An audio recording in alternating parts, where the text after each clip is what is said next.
everyone, Dr. Nicogossian here, and welcome to another episode of Health Ignited. We've got some really cool things to talk about today, and I know Dr. Nick and I are going to learn a lot about each other and how we can support each other and our two boys, and that's always what we're looking to do, is to find new ways to be more aware of ourselves, our mental health, our physical health, and all the things that are related to, especially this year, because there's been so much change and turmoil for a lot of people. So we really thought it's so important to bring guests on that are going to help support this conversation. Mm-hmm. Yeah, and on that note, I mean, everything that we encourage people to, investigate within themselves is this sense of freedom and health freedom. And a big part of that is, if you don't have freedom within the landscape of the mind and resources and awarenesses and observations, as we're going to dive into, it's really difficult because we can get so focused on our diet, maybe, or exercise, and think that we're still broken. And when we can pay attention to some of these deeper aspects that really involve investigating mental health in the mind, that's sometimes one of the most important places to start. So, oh, absolutely. Yeah. So today we have Dr. Claire Nicogossian. She is a clinical psychologist and a clinical assistant professor, and also an author of an amazing book that I'm really going to have to get, is Momma, You're Enough: How to Create Calm, Joy, and Confidence Within the Chaos of Motherhood. And I know it's going to be a book that all mamas need, because that is the core message, that we are all enough, and we forget that in our day-to-day lives. So I'm really happy to have Dr. Claire on. Thank you so much for joining us. I think this is going to be an amazing conversation for our listeners. Thank you so much. It's my pleasure and joy to be here with you. So looking forward to our discussions today. Yeah, so before we start diving into some concepts and questions, we'd really love to get an understanding of your work and what brought you to working with maybe women and mothers in particular, and why you thought it was really important to help support, the center of the family, I believe, because mothers really are. Yeah. No, I share that observation. That's a beautiful way of summarizing. Mothers are the cornerstone, and really mother is a nurturer and a protector. And so there's a lot of stress on mothers in terms of, raising a family and working and managing now a pandemic. And, one of the things that inspired me to write this book, Momma, You Are Enough, is as a mother, as a woman, I have a master's in counseling and a doctorate in clinical psychology. And when I became a mother to premature twins, I had a lot of those moments where I was like, how come no one ever talks about this? Like, how come no one's saying like what's really happening in terms of emotional health beyond the postpartum, right? So I think I think there's some stigma and some more advocacy around postpartum depression and anxiety. And I'm happy to see that we still have more ways to go in terms of maternal mental health. But the concern is what happens when a mother, has a toddler now, and she's still having some emotions and doesn't quite fit the criteria for a postpartum depression or anxiety or a mood disorder, but she's having these really intense emotions that when she talks about it, other people may say, oh, enjoy your kids, they grow up so fast, or you'll regret these days, they'll grow up soon.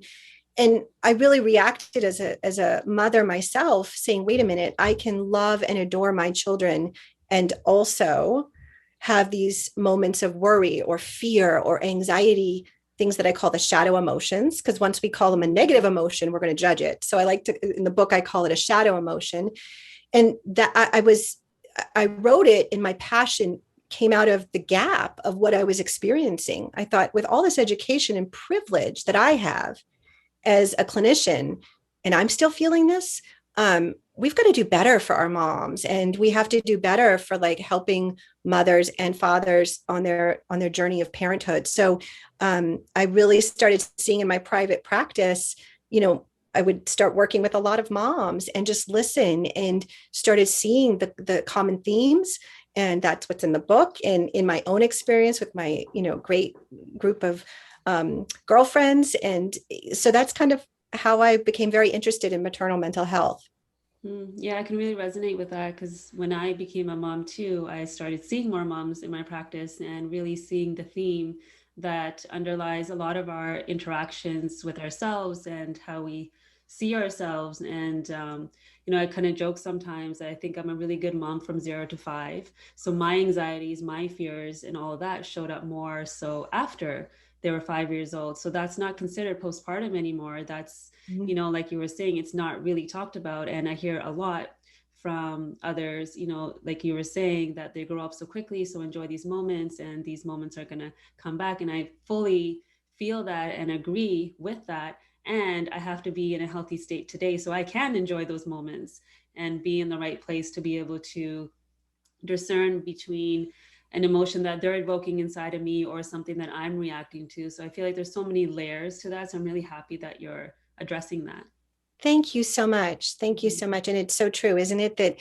That we just have to sometimes honor our feelings and let them go in, let them go out, observe them, and not kind of make an appraisal of ourselves or how we're doing in our mothering journey. And everyone has a different skill set. So 0 to 5 was your strength. And for someone else, that would have been their greatest challenge. And that's also the beauty of it, is that we don't have to judge ourselves. We can just observe, where we may need a little extra self-care for ourselves or support from our environment. So you created a really helpful roadmap, I think, in discussing these 5 key signs that the women may experience going through this process. Pre-self-judgment, just maybe things are sort of falling apart. They don't really know why. Let's go through some of those, because I think they're really important signs for women to pay attention to, and then also for the husbands to also notice that their wives and partners are challenged with. Yeah, definitely. So, I think what I say often in the therapy room and remind myself of as well is, the foundation of taking care of ourselves starts with our physical health. And so there's really no separation between mental health and physical health, because how you treat your body physically in terms of your sleep, nutrition, activity levels, hydration, if you're using alcohol or not, or other substances, that contributes to your mental health. And new moms, new dads know that sleep deprivation will make your emotions, go all over the place. So when it comes to recognizing, women and mothers and how, partners can help, really first it's looking at our physical health. What are we doing in terms of those basic important foundational skills of self-care? And so I think the one thing to do is, really regulate as much as you can, stay on a schedule, your sleep, your nutrition, physical activity. I don't like using the word exercise because I think so many people react negatively. Physical activity is, running after your toddler. It's going for a walk. It can be, doing household work or chores, or going up and down the stairs on your work break. So all those things are the foundation. Emotionally, we want to encourage moms and partners and spouses to really understand that everyone has a set point baseline of emotions. We all have like a set point stress level or a set point of our personality. When you start noticing fluctuations that are disruptive, you want to pay attention to that. And a lot of times, moms say, I'm running on fumes, I'm feeling burnt out. When a mother says that, when you hear yourself say that, or you hear your spouse say that, you want to be curious and ask more and say, tell me more. Like I've heard you say that you're burned out several times now. What does burned out mean to you? And you just want to open up a space and a dialogue to be curious about what she's trying to express. And you don't want to challenge it or get defensive. You just want to listen. She's running on fumes. She's feeling tired. And maybe what she needs is just to vent. And after venting, you can go into and say, is there something I can do to help? Is there something that would be meaningful that I could take off your plate right now and actually follow through and do it? Like, so you don't want to say you're going to do something and then have someone remind you, then that kind of undoes your commitment of how you're going to help. Okay, sweetheart. Pandemic parenting right there. Yeah. Sorry, my daughter just walked in. It's perfect timing. It never ends. I'm so sorry. Perfect timing. So that's the first thing, is I think we want to encourage, just to take care of your physical health and also just observe what you're seeing and be curious about learning more. I think that's such a perfect great point that you're making about feeling heard, because sometimes it really is just about that permission to express what's happening. And sometimes we don't even allow our own internal dialogue to be heard by ourselves, because we have this myth that we're supposed to be able to do it all, and that this is just what motherhood is supposed to be like. So why am I going to complain about it? And sometimes we shut down that voice even within ourselves. So to have somebody outside of us, recognize that we're not doing well or we need some support, just having that, I think, can create such a different door to different types of communication for the couple.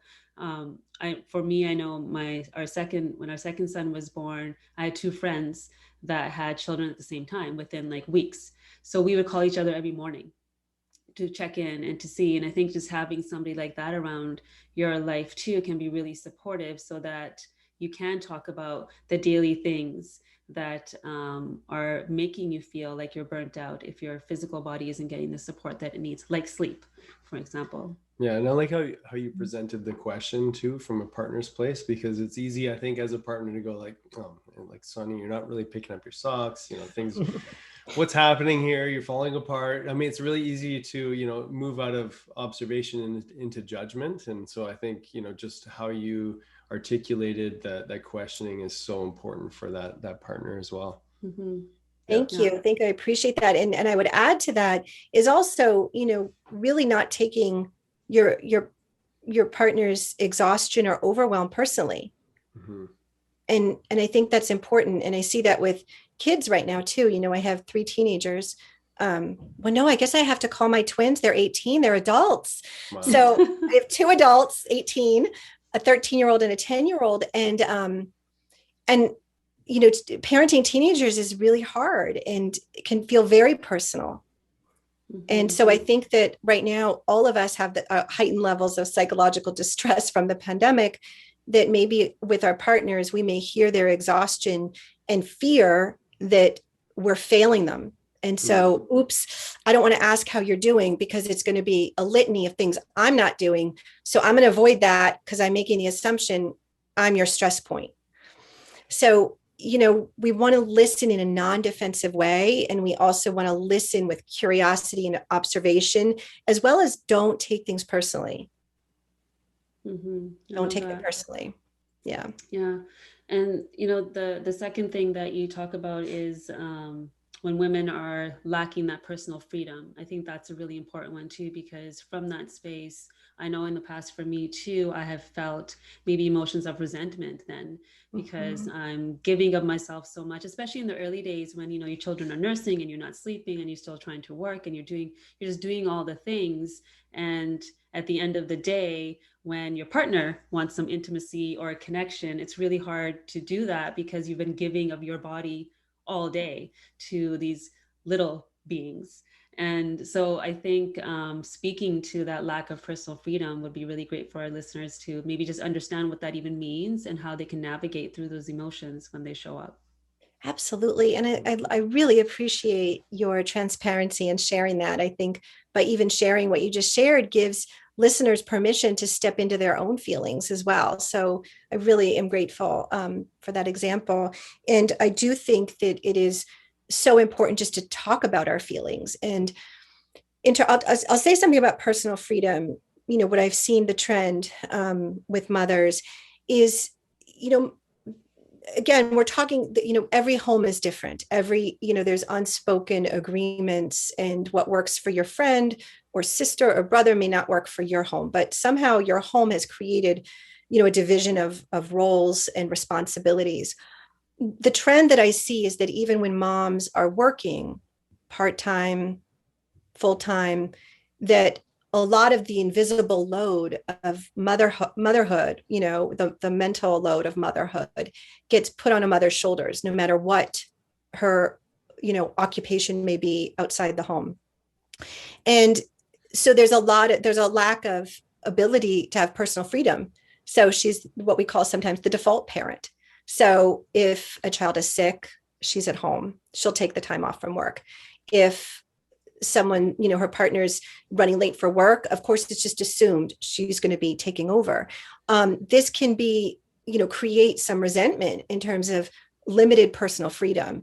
And it's really important for couples to talk about those expectations clearly with boundaries, and to let someone know what you need, let someone know how you're feeling. If you start noticing those feelings of resentment come up and you're directing that towards your partner, you want to pay attention to that, because resentment is really unfinished pain.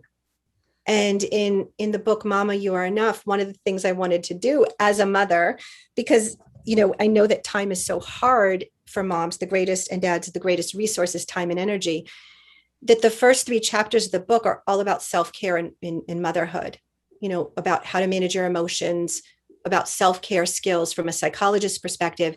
And then it's really a series of chapters about what I call the shadow emotions: sadness, anger, fear and worry, embarrassment and shame, and disgust. And under those umbrella of broad emotions are smaller, emotions on the continuum.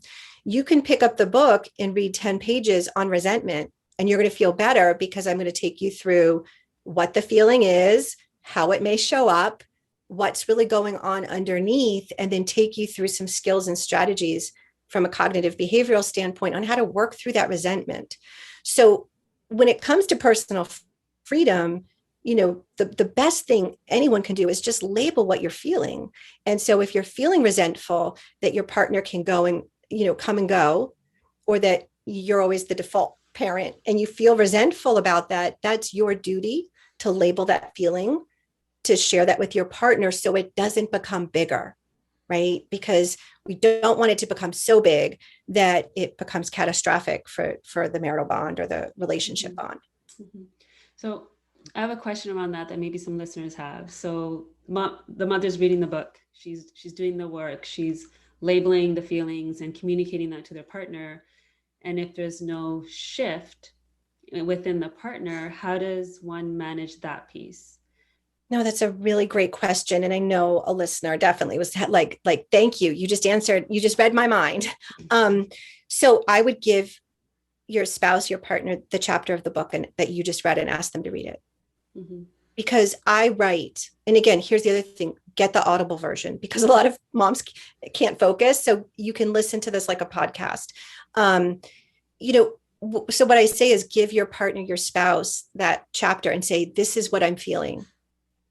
Because that my book is written through empathy. Like I would meditate, and then I would imagine the clients that I've worked with over 2 decades, where I'd see those feelings in myself, and I would, honor those feelings. It was almost like going into acting, and I would kind of embody that emotion and then shift out of that and come from a place of psychologist, teacher. How do I guide someone from this shadow emotion of resentment to feeling more compassion? And that's kind of the arc of each chapter, that you end with this beautiful reflection that's going to make you feel so grounded and compassionate. So I would, number one, have your partner read whatever you've just read or listened to, because we need more empathy and we need more compassion with one another. And we need people to understand our journey. And even if you're not going through it exactly, I think that's an act of love spouses and partners can do, is to just try to walk in your partner's shoes for a day and just see what that may be like. I love that. Yeah, I think it's a powerful exercise of empathy, and it kind of takes away some of the, maybe, the partner's resentment when they can read through a more objective lens, I guess, without it being talked to, by their partner, where maybe there's some, guilt or resentment, like you said, some of those shadow emotions that are creeping in. But when they're reading, it becomes a little bit more something they can reflect on for themselves. And so, yeah, I love that. And actually, it's funny because Sonia has definitely sent me some articles from time to time to help me understand where she's coming from. Because at the end of the day, like, all of us get a little bit tunnel vision in what's going on in our own lives, despite being a part of a family. And so exactly, getting that extra little nudge. And again, I like how you said that, this opportunity for connection and empathy by learning a little bit more about where the other person's coming from actually creates this beautiful conversation that can come up. So it really enhances communication. Mm-hmm. Exactly. And I also think, so that's one part to it. There's always couples counseling. That's another part. And, the other option too is just being there for each other. This isn't about judgment or scorekeeping. This is about just understanding one another. And I think that's really important as well, is that, scorekeeping in relationships never work. They always end up with a lot of conflict. So remember that, this is a team approach, and we want all players of the team to feel like they're at their most optimal level. And that isn't always the case for some, so we just want to be empathic and supportive. Do you find, because I know in part of your description with your book, you're speaking to like the millennium mom as well, just because of the generations that have changed. And in your journey as a mother and women that you've been working with for however long, the several years, have you seen a shift in expectation between couples? Because, like you were saying, everyone kind of gets into their roles when it comes to parenting. And there is this underlying expectation that mom does this and dad does this. And I find in some of my work, and even in our personal lives too, I feel like our generation and the generation that's showing up after us, that men and women are doing similar things now. They're both working. They both have their own lives that they want to enhance and their own growth, and then they're parenting together and they're living together. They're doing these things. So sometimes what I have found, even within myself, is I have these expectations of maybe him showing up a little bit more like me, instead of seeing him as, okay, dad plays this role and maybe we'll interact with the children like this. But as soon as I see some hardness towards the children, it's like mama bear comes out. It's like, why are you talking to my kids like this? So have you seen that maybe because there's these expectations, that's also made it a bit more challenging for parenting today? I do. And I think that every generation has their own parenting style. And, it's kind of like a continuum. And so where you fall in terms of that intensity, a lot of families that I support and couples that I support, both parents have to work. When we look at kind of the statistics, only 24%, I think, from Pew Research a couple years ago, was 24% of the U.S. family homes are single earners. So we have a lot of families looking, different in terms of the majority are working. So that does require, like, what are the roles, what are the delegations, what are the responsibilities, and to communicate that. And what I see a lot in my practice is that couples often don't talk about, what they're trying to avoid from their childhood of origin. And that doesn't mean blaming like anyone's childhood, but we all bring baggage in good ways, in ways that are challenging about our own childhood experiences to parenting. And it informs us, what kind of parent are we going to be? What's our parenting style? And so sometimes what I'm seeing is that parents feel like they're on the same page for like the newborn toddler, but then, start shifting in terms of, parenting styles when, school age children are teenagers. So, what I would advise and suggest is that you want to know your parenting style, and you want to know your own childhood, adolescent wounds. What are those sore points that you may have ignored or glossed over or not paid attention to, that's going to come up in your parenting? And you want to talk about that with your partner and say, listen, for example, one of my friends, shared with me that it was really traumatic for her when, her siblings left and her mom went back to work. So she had a lot of anxiety when she became a working mom, and she wanted to work. But then she had this anxiety because it reminded her of some of her childhood pain. So that was an opportunity where she said to her partner, to her husband, like, hey, you know what? I'm feeling some of these feelings. Like, I need a little extra support here and reassurance. That's a beautiful moment where you can, again, be curious and understand how your own personal experiences impact your parenting decisions. And I really see it a lot with teenagers. Parents have a lot of feelings about their adolescence and try to overcorrect or undercorrect in terms of what their own experiences were. So just communication is really the key, I think. Mm-hmm. Thank you.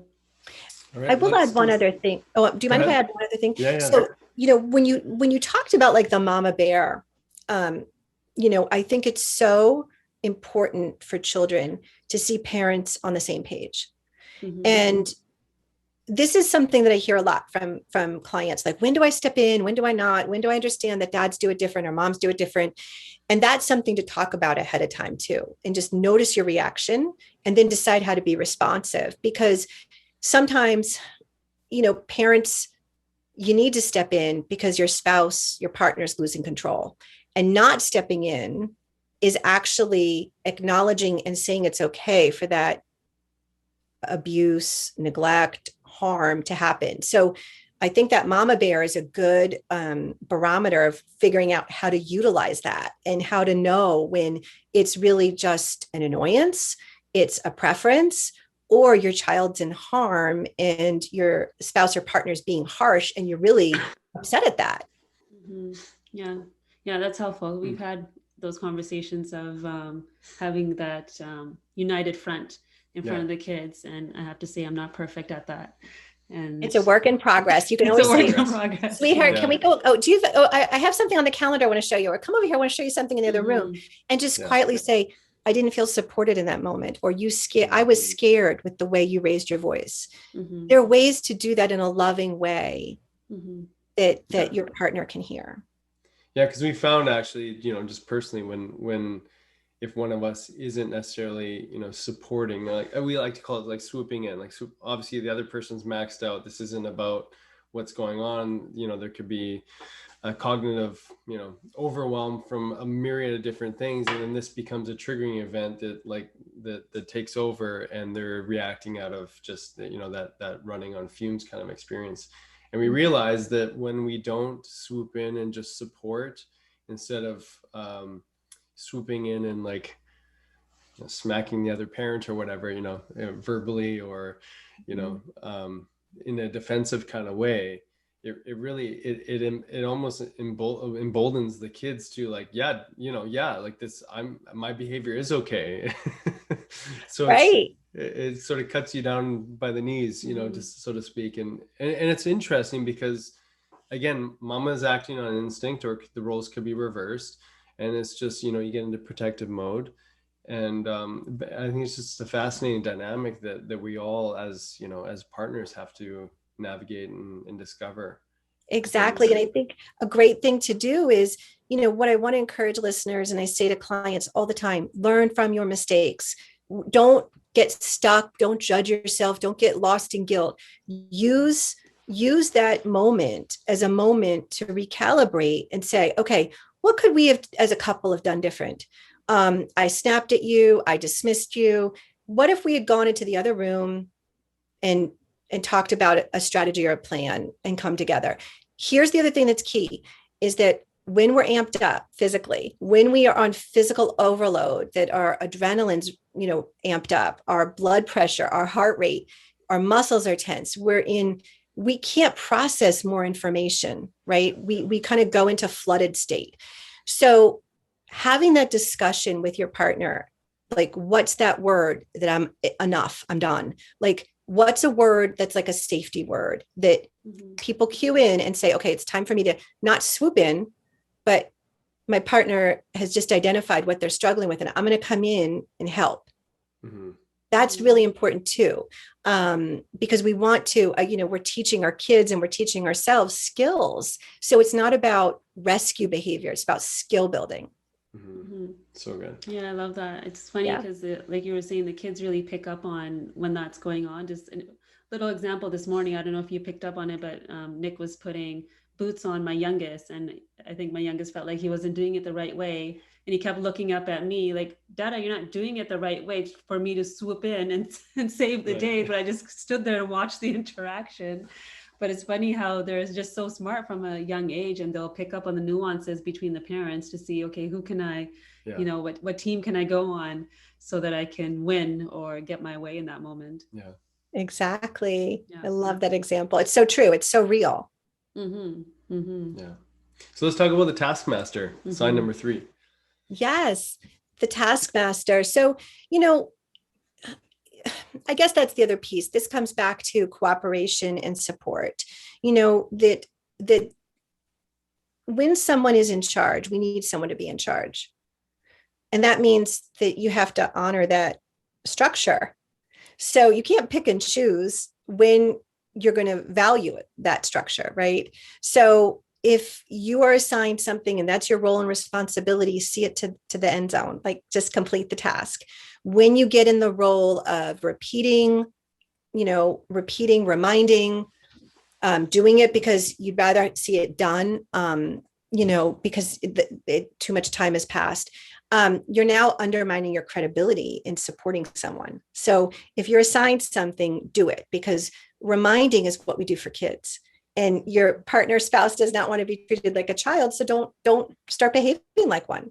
Be an adult and do your responsibilities. And if you can't get to it because of something, life happens, there should be flexibility in your relationship and home where you say you don't have your partner, your spouse come find you and say, how come this wasn't done?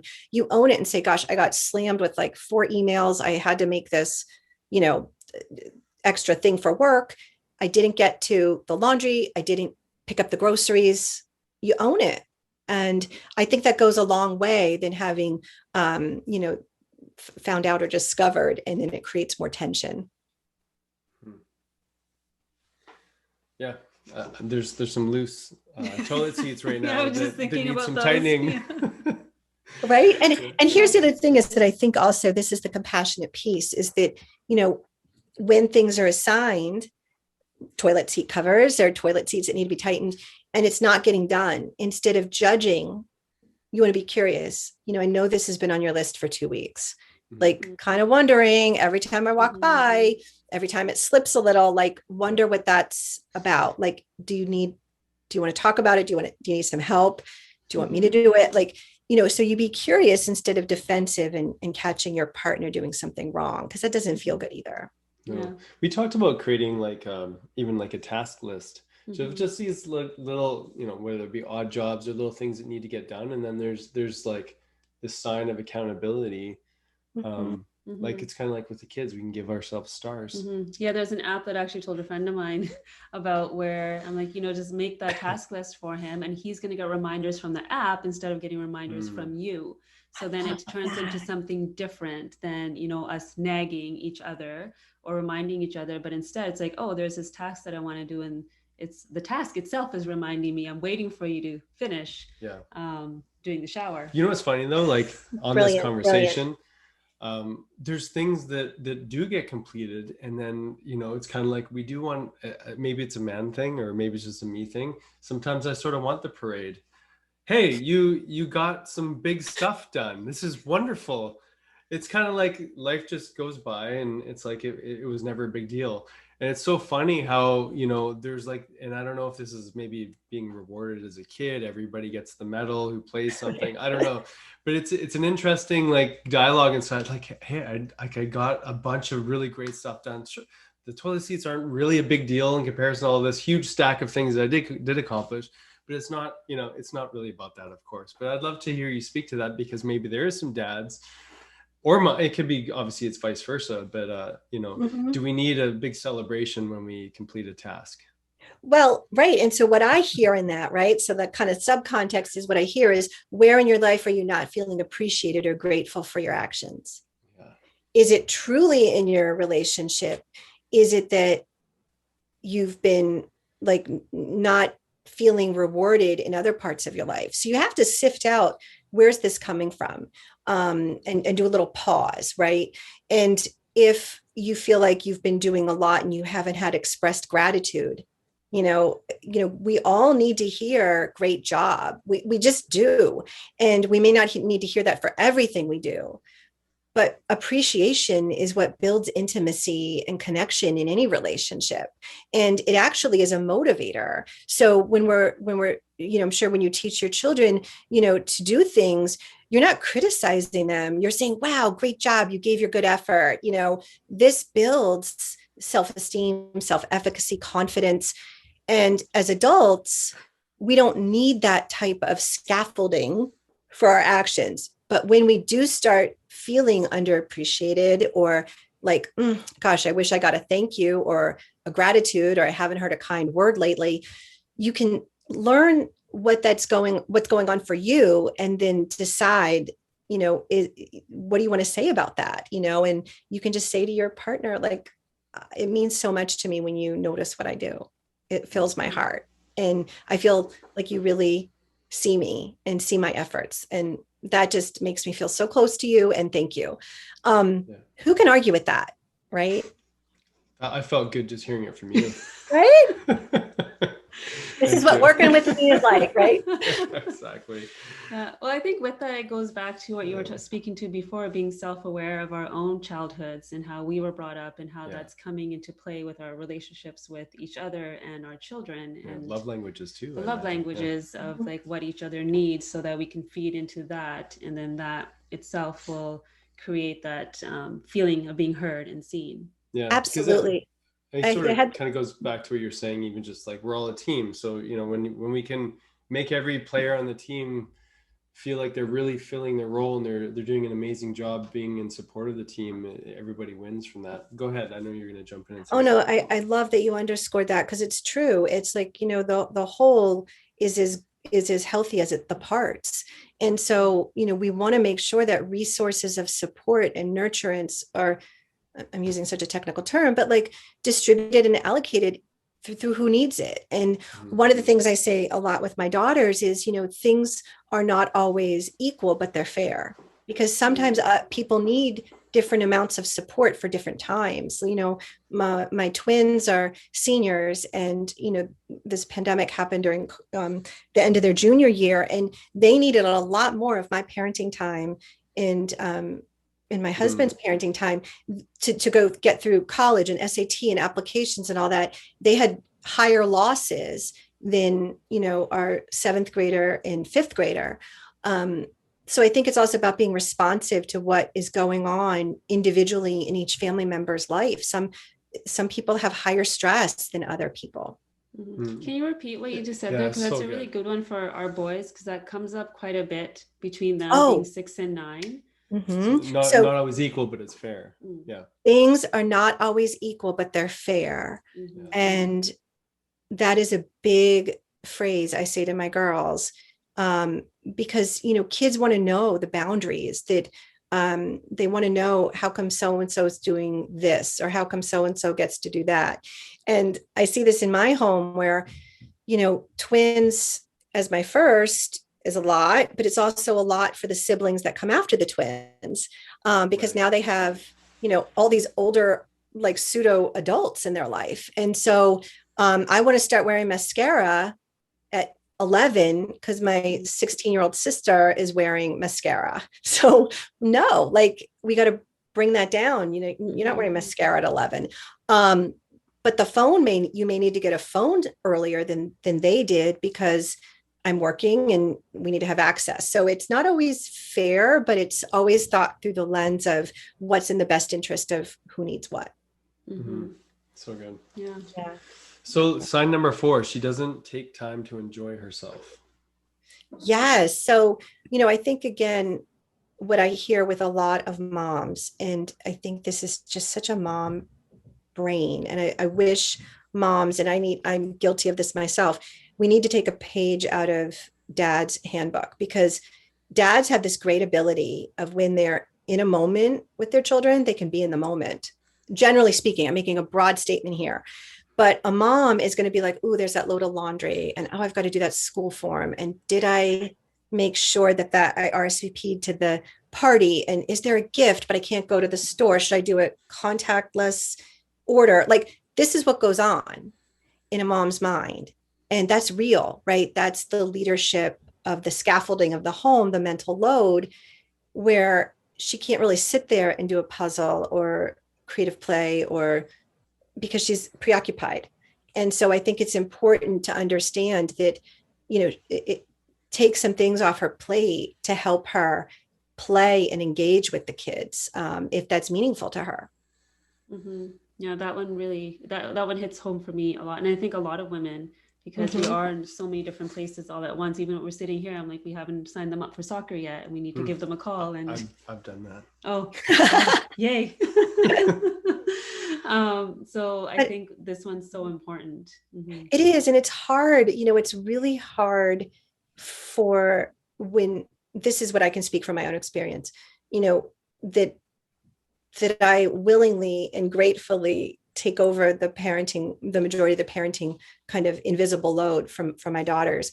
But that doesn't mean it's easy. And it doesn't mean that I can always turn it off. And there's a lot of stuff going on in my mind that I may need to unwind in different ways, than my husband, or, than a girlfriend, or, I may need to unwind in different ways. And I think that's okay. I think it's so important, that self-knowledge of knowing what do you need to transition so you can relax and, engage with your child without feeling like there's a to-do list. And I think what COVID has kind of created is that there's no separation between work and home. And our commutes used to be this golden hour of decompressing for some of us. And we don't have that. We walk down the hallway. And so I think knowing yourself and what you need to kind of, decompress and be focused in the present is really, really an important skill that no one can really teach you but yourself. Mm-hmm. Yeah, it's so good.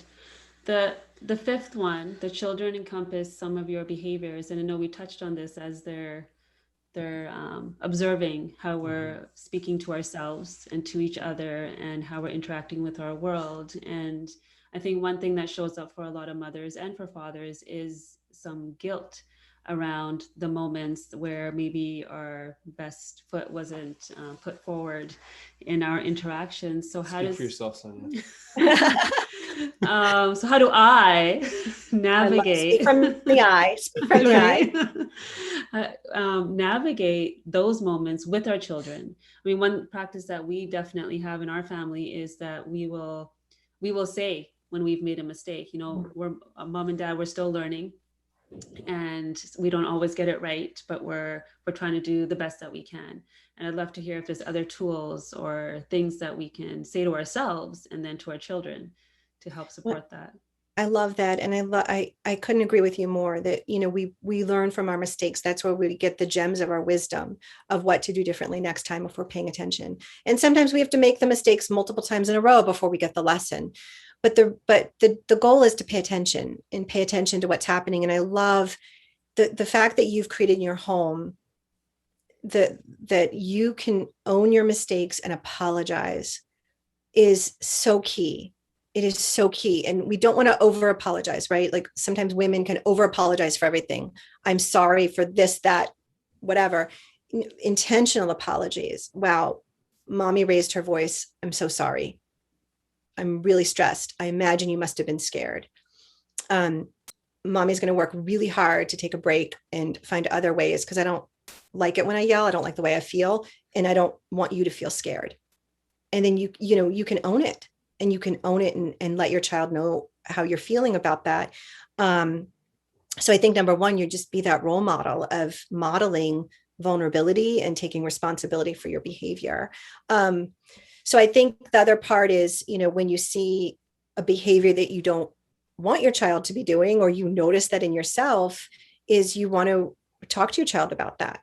Don't be afraid to, call out behaviors that are problematic, and not to get lost in guilt, because guilt is unmanaged guilt goes into shame, and nobody thrives in shame.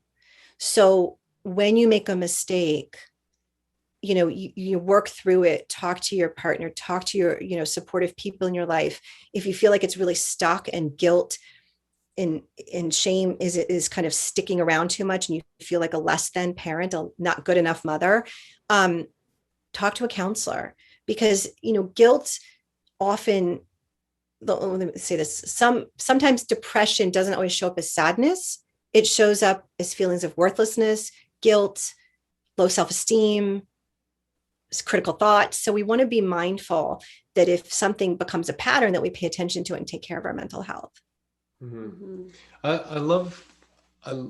think it's so important when we're speaking to, an authentic communication, or, a version of an apology, because sometimes it's just sort of like the scapegoat. I'm sorry, but when we actually label the experience, we don't really even have to get into I'm so sorry. It's more like, this is what was going on. Oh, I didn't realize that was going on for you, and sort of explaining out how you're feeling, the process of what was going on.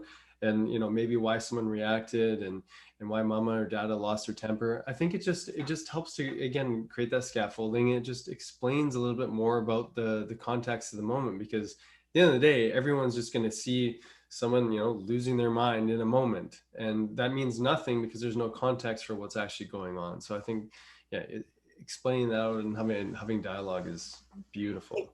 Exactly. And I think that that's what we can do, is we can own our feelings as parents. And I do a lot of that, in Momma, You're Enough. The other thing I'll say too is, there was two things in there that you said that I wanted to come back to. One is really important. So developmentally, children do not understand disgust until they're around 8 or 9. So when you're disgusted with their backpack, or disgusted because they didn't flush the toilet, and you show disgust, you're disgusted. Children can see that as anger. So we want to be really mindful of our emotions, that you may not mean as a parent to seem angry and shameful, but your child developmentally, if they may see disgust, a reaction of like repulsion or being disgusted by something differently. So opening up that dialogue and communication with your child is so important. And don't be afraid to do that. Last week, there's so much crisis with mental health right now. And it was a really intense 2 weeks that I've really never seen in 20 years of practicing. I've seen a couple episodes of like really intense clinical times. And a couple of weeks ago was one of them. And I came home from running a quick errand and doing some, crisis intervention for multiple clients. And I was sobbing. Like I couldn't control myself, because I just walked in the kitchen. I was no longer in public, even with a mask on.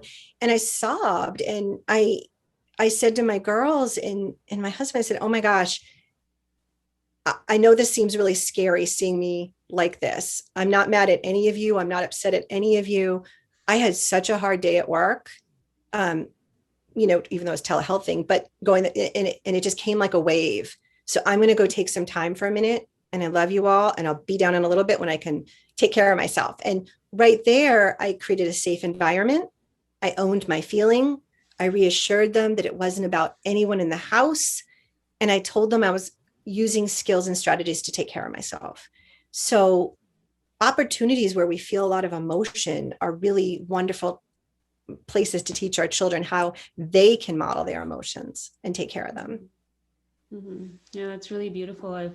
We've found that even with grief, we had, I had a loss back in December, and they definitely saw me move through that grief. And there weren't some great moments, but I think that's when the swooping in can kind of come into, because Nick did a really good job of sharing with them what was going on with me. So then it gave me space to then come back and share with them what was going on with me. So then we can have that conversation around it. So I do feel it's important that children see us move through these emotions. So when their emotions show up, they don't feel like there's something wrong with them, but instead like, okay, this is normal in quotation marks. And I have tools that I can move through it instead of trying to hide it or feeling guilt or shame around my emotion of anger or whatever is going on for me. So I think that's a really great example that you shared.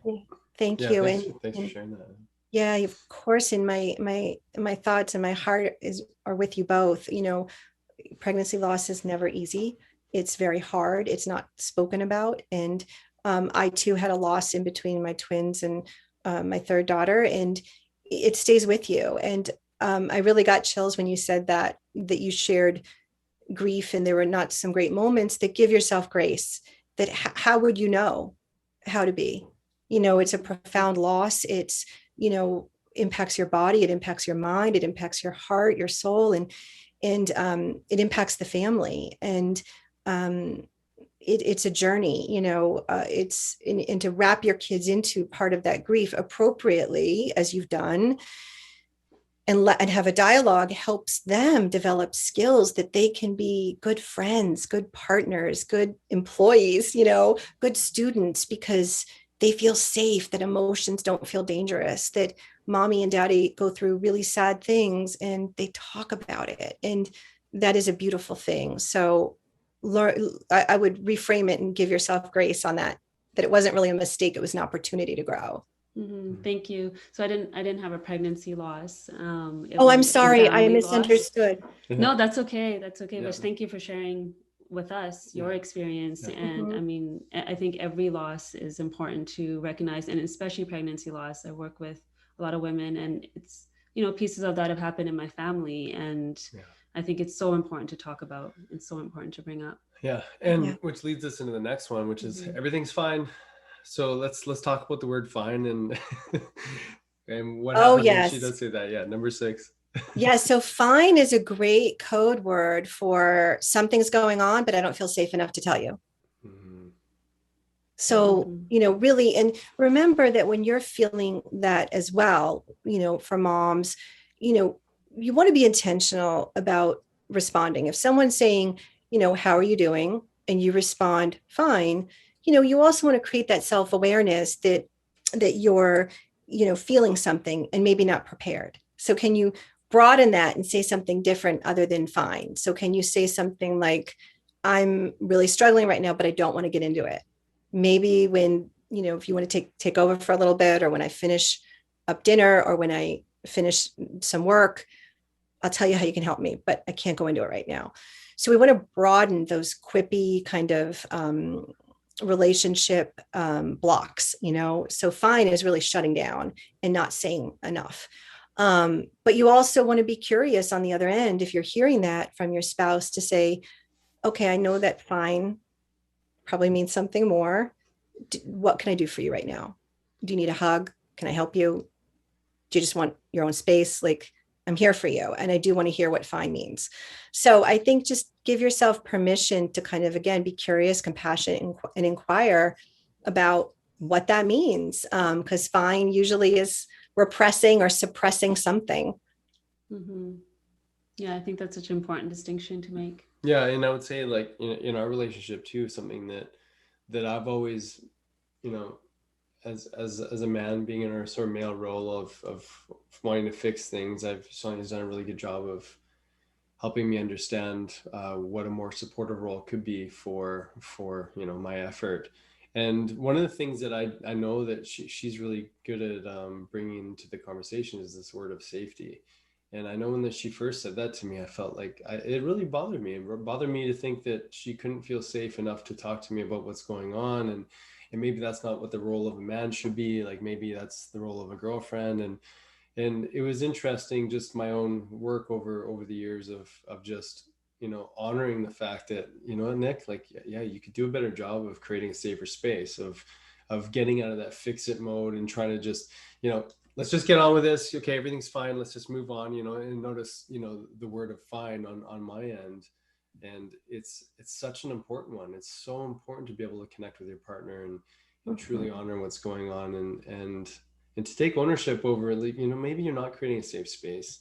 And if you're hearing that from your partner, you know, take that to heart. And how can we show up better for each other? That's an important one.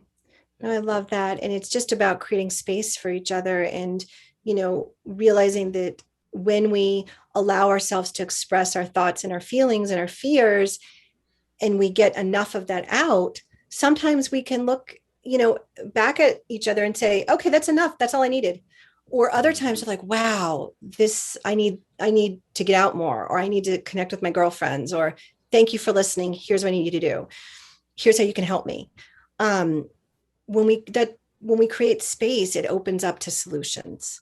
And I think that's what you brilliantly kind of intuitively said, is I need a safer space, which is really a commentary on the different styles. Is that, are we being supportive and, you know, holding space, or are we solutions and fixing? And neither is wrong. It's just, again, kind of figuring out the timing and what the individual needs. And nobody can answer that other than the two people in the conversation.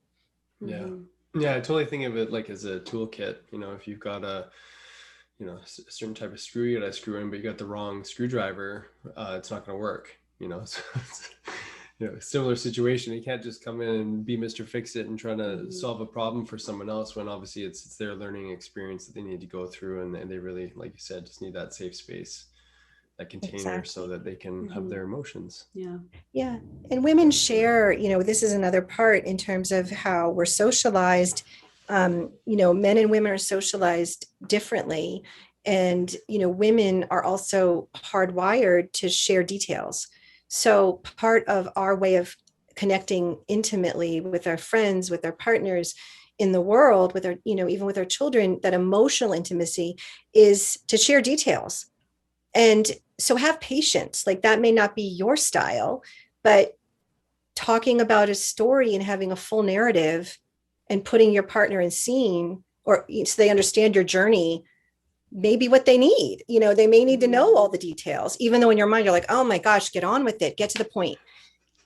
That's not what she needs. Maybe just again creating that space and giving context helps step into her reality, and that's enough. Mm-hmm. But I'm just thinking of, like, not necessarily every couple or say in this case, maybe a man knows how to show up better for his wife or his partner. Again, it could be partnered, male, female, doesn't matter. What's a way to start to open up that ability to be there for your partner? Because inherently, if you're still together, your partner, there should be some desire to grow together and make an effort to make things even better and reveal more about one another. Let's say if someone doesn't have those skills, like what is creating a safe space mean? Like how can someone, and again, obviously they could probably read your book too, maybe that's step one, but where's a place for people to open up to some of these skill sets? No, I think that's a great question. Modern life, family life is busy. Life in a pandemic is complicated. Um, we get very focused in as parents on productivity and um, all those supporting roles that we're obligated to. So you really want to create space for relaxation, for joy, and also to connect. I mean, the way that a family runs efficiently is when everyone knows kind of what's going on in terms of expectancies and schedule and routine.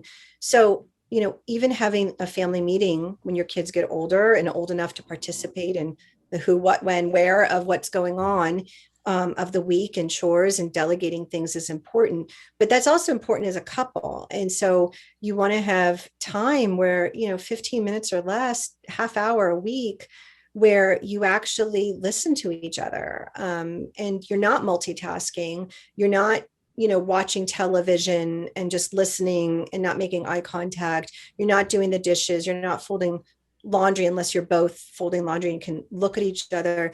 But you want to create an environment where you're being responsive and mirroring interest and support to one another. So multitasking on your phone, doing other activities is going to take away from that bonding. So, a lot of communication is miscommunicated through our nonverbals, through not paying attention, through being distracted. So creating space for each other just to connect, and talk about things and remember why you started, decided to have children in the first place, is you probably were friends before this. So you want to keep those components alive and different now that you're parents.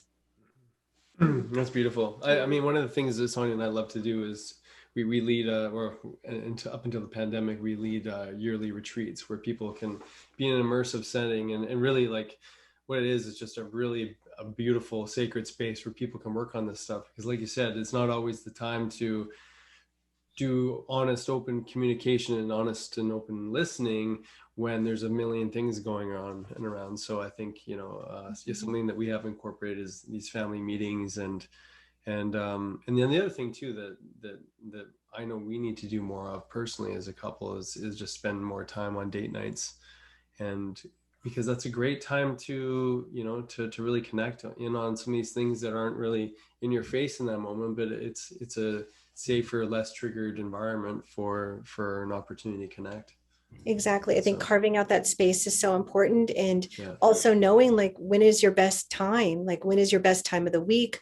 When is the best time of your day? I encourage a lot of couples, like sometimes tough conversations, can't happen late at night because you're emotionally drained, physically drained, you're tired, you're more likely to get into arguments or fight. So you really want to set yourself up as a couple for success. And sometimes that's hard to do because it's so busy right now, but, make that a priority and be creative, is a goal that I always try to encourage people to think about.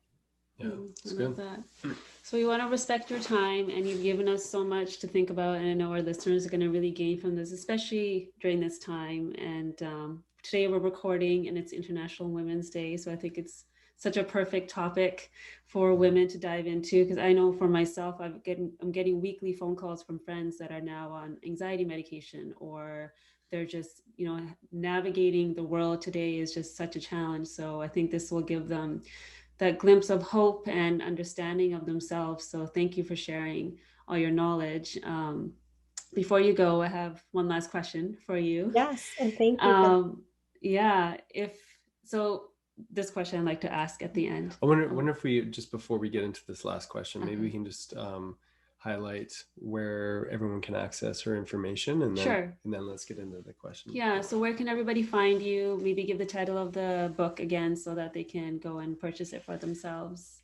Thank you so much. Thank you. I really appreciate that. So yes, so you can find my book, Momma, You Are Enough, How to Create Calm, Joy, and Confidence Within the Chaos of Motherhood.